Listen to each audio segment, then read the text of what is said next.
uhlele songena kulo njengamanje silethela ngelokho ezinhle ngabakatshabalala finance ku 20 minutes after 4 ukhona ke umfowethu sikhuluma naye namhlanje sibheke yona ke ijabalala finance ukhona ke umfoka Ndwandwe uSimphiwe wakwaNdwandwe esokhuluma naye mfoka Ndwandwe asikubingelele sikwamukele emsakazweni Nongoma FM.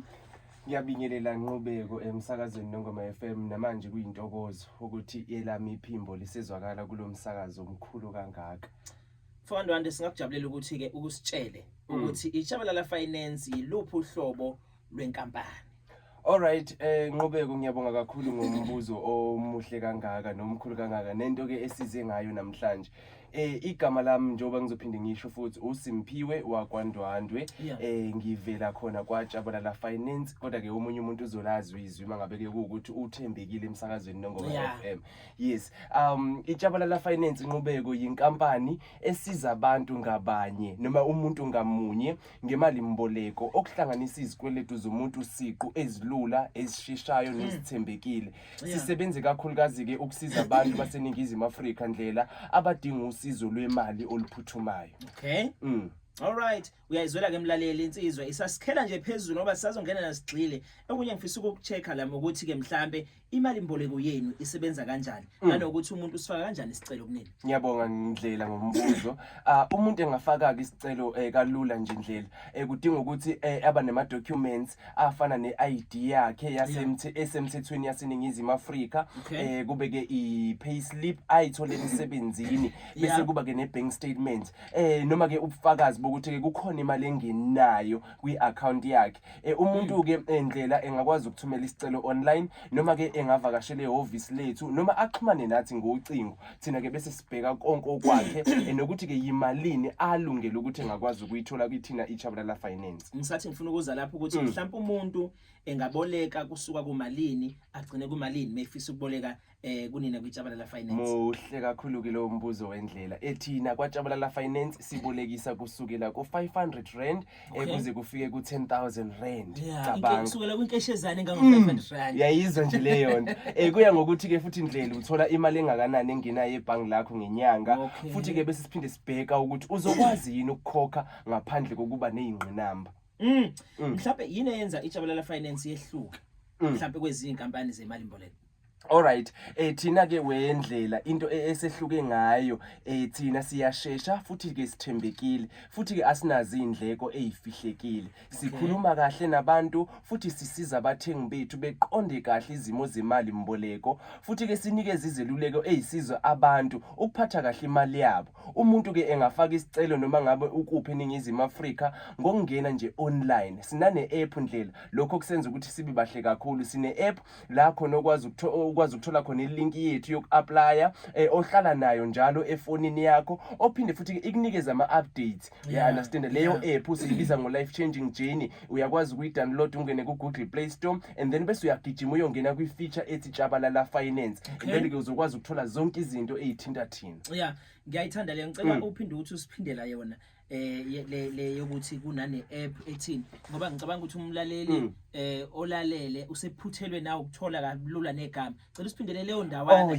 Yes. Umlaleli wasekhaya ngakwazi ukuthi download i-app ku-Google Play Store. Iyeza futhi na ku-Apple Store kulabo abasebenzisa ama-iPhones. Yithi labo. Isiza kithi ke manje.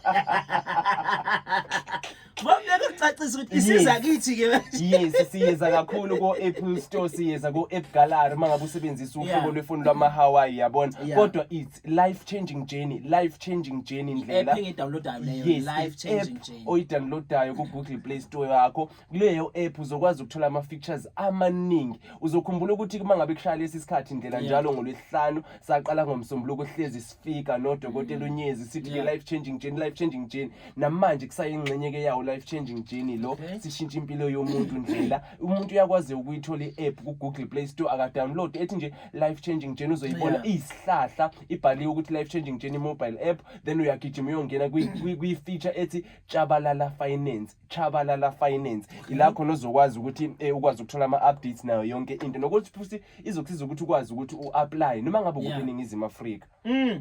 Uyazwela mlaleli iJabalala Finance ikwenzela izinto zibe lula kunane app ekwazi ukukudirector straight to i-feature yakhona ekhuluma ngokujabalala finance. Omunye umuntu uzothi unegama ke elibi mhlambe omunye ibuza ukuthi uba kanjani mhlambe nomlando omuhle obolekwa kwemali.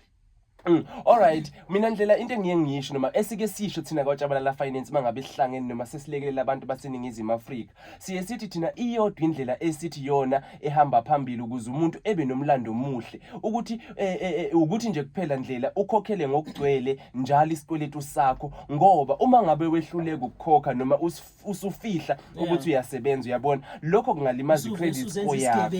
Yes, uthi mhlawumbe sebeyakufonela wena ifoni awusayibamba and then lokho kungalimaza i-credit score yakho kodwa uma ngabe uziveza ukuthi uxakekile thina singakunika izeluleko zokwakha i-credit score yakho iphinde futhi ibe njani ibe yinhle. Okay.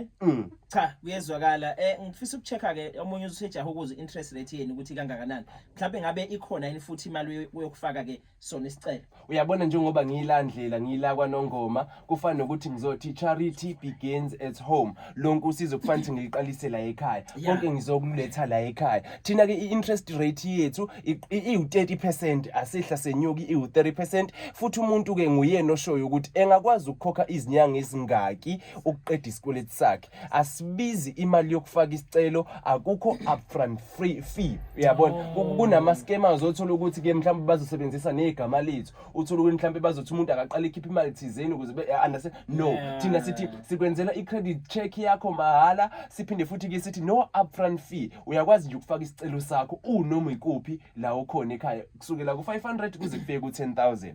Ongakwazi ukukhokha mhlawumbe suwe sengozini ngabe ikhona imali noma ke nenza kanjani kuleyo ndaba. Uma ngabe alright umuntu ke wendlela abantu abaningi siya understand futhi ukuthi abantu abaningi babhekene nezingqinamba kakhulukazi mangabe sikhuluma ngeimali uyabona umuntu uma ngabe ke esebhekene nobunzima siyamcela ukuthi axhumane nathi masinyane sithande futhi noma ke sisebenzisane naye noma sisebenzisane ndawonye naye lowo muntu loyo ukuze sithole isixazululo kungabe ukufaka isicelo sokwelula isikhathi noma ezinye ke izindlela zokuthi sibuyisane naye mangabe mhlawumbe let's say ubekade ethathe mhlawumbe loan ka5000 ethi uzokhokha for 6 months useyaxakeka siyakwazi ukuthi sixoxisane naye sibonisane naye sikwazi ukumnikeza indlela elula yokuthi mhlawumbe simlulela isikhathi uyabona sokuthi engakwazi ke manje ukukhokha imali engaka for isikhathi esingaka uyayibona leyo nto. Yazi yalula impilo kuJabalala Finance mlaleli ngicabanga ukuthi nawe usucuphele nokuthatha nezinamba ukuthi sizobathola kuphi nini kanjani mlaleli sisake mase sibheke lapho ngoba impela izobe sidinga wena le mhlawumbe ke nikhona kuphi ke mhlawumbe usikhumbuze nanokuthi futhi abantu bengaxhumana kanjani nani. Alright into engizoqala ngigqamise ndlela ukuthi umuntu engakhathazeki ngasekhaya ukuthi mhlawumbe kungathiwa sisi officeini elisiqhelile naye njengoba ngishilo ukuthi umuntu uyakwazi ukuthi efake isicelo sakhe noma eapplyele for i-loan yakhe online understand okugunyaza kwayo manje ukuthi ungakwazi ukuapply noma ukuphi seningizimu Afrika. Thina ioffice lethu lise 151 Musgrave Road eMusgrave eThekwini. eMusgrave Yes 151 Musgrave Road Musgrave eThekwini. Durban 4000. Yes. Ubiza yona impela kanti ke abantu bengakwazi ukushayela kwinombolo yase officeini ngikhuluma nje ama agents abhizi ayasebenza ndlela abhizi kakhulu applyela abantu uyakwazi ke na ukubathinta njengamanje ku 031 035 02 08 ngiphinde yes ithi ke inamba yase officeini 031 035 02 08 noma ke ndlela abantu bekwazi ukusithumela uWhatsApp ku 078 503 7732 angiphinde futhi ka WhatsApp ungakwazi uWhatsApp manje ama agents abhiza athatha ama calls athatha uWhatsApp ku 078 503 7732 yes siphinde sibeke nalo ke Facebook lethu uFacebook page wethu la khona ukwazi ukuthola kahle yonke into noma mhlawumbe namanye ama updates eswafaka kuma Facebook pages ethu uthi nje Jabalala Finance uzokwazi ukusibona lapho ke esabelana khona ngolwazi njalo. Kanjalo ke newebsite indlela ikhona www.jabalalafinance.co.za.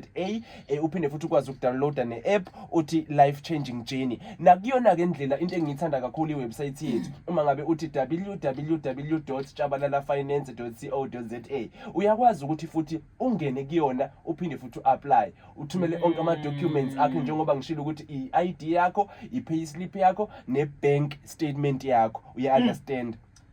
Lalela uyayizwela lapha ke Facebook ungathi Shabalala Finance faka uthi kuthi Tshabalala Finance because umuntu uzobe hawu ushabalala bese ethi Shabalala Finance kanti uthi Tsha uthi TSHABALALA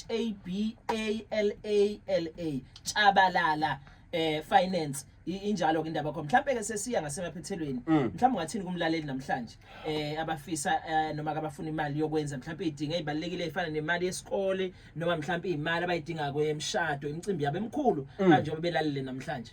Alright, ngithi mina Ndlela ungazami ukwenza konke uwedwa. Yeah. Uma udinga usizo lwemali sikhona thina sizokusiza ngendlela elula. Hlala unolwazi uphatha imali ngokuhlakanipha futhi ukhethe inkampani ethembekile efana nathi uJabalala Finance. Sikhona sithi thina silungele ukumsiza umuntu waseNingizimu Afrika othi mina njengamanje ngiyasebenza kodwa ngibona nginengqinamba, ngibona ngineyinkinga, ngifisa ukuthi ngikwazi ukulekeleleka mhlawumbe ngithole ipersonal loan engafika ku10,000 rand. Ngithi mina ke sikhona siJabalala Finance sizokwazi ukubasiza abalaleli. Fokandwandwe ugeqa amagulu ungemuki asibonge nje isikhathi osiphe sona neJabalala Finance siphinde sibonane ngokuzayo. Ngiyabonga kakhulu Ndlela futhi ngibonga bonke abalaleli, siyanithanda, siyohlala sikhona siJabalala Finance. Lolu hlelo besisilethele lokho ezinhle ngaba kwaJabalala Finance.